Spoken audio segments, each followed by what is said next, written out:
আমরা দেখতে পাচ্ছি সকাল থেকে তারা টানা 2-3 ঘন্টা দাঁড়িয়ে তাদের প্রিয় নেতা অর্থাৎ বাংলাদেশের প্রধানমন্ত্রী তারেক রহমানকে স্বাগতম জানানোর জন্য দীর্ঘ লাইন ধরে এখানে দাঁড়িয়ে রয়েছেন। আমরা যদি একটু দেখাতে চাই ঈদগাঁও বাস স্টেশনের চিত্র।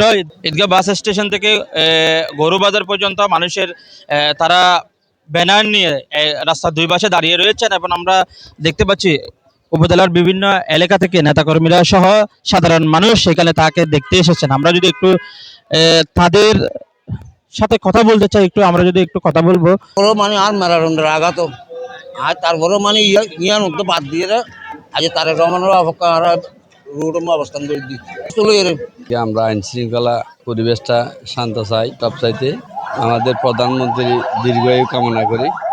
আমরা তো চাই যদি ইচ্ছা করে আমাদের দেশে কিছু করে, এটার জন্য আমরা খুশি হব। আগে দেখছিলাম ছোটকালে দেখছিলাম, মানে বর্তমানে এখন দেখি নাই। আজও লাগছে আমি তারেক রহমানের চাইতে আসছি আর আর কি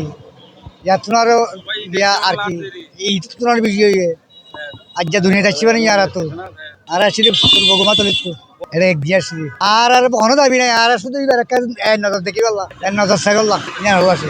আমাদের উপজেলা কমপ্লেক্সটা পূর্ণাঙ্গ করা, উপজেলা কমপ্লেক্স পূর্ণাঙ্গ হইলে আমাদের fire service, sub registry office, অ্যাসিলেন্ট অফিস, হসপিটাল সব হয়ে যাবে ইনশাল্লাহ। এছাড়া প্রত্যেক উপজেলায় একটা হাই স্কুল, একটা কলেজ সরকারিকরণের এটা আমাদের মৌলিক অধিকার, আমাদের দাবির ভিতর পড়ে। এইভাবে আমাদের উপজেলায় একটা কলেজ এবং একটা হাই স্কুল আছে অনেক পুরাতন, এই দুইটা যেন সরকারিকরণ করা হয়, এটাই আমাদের দাবি থাকবে।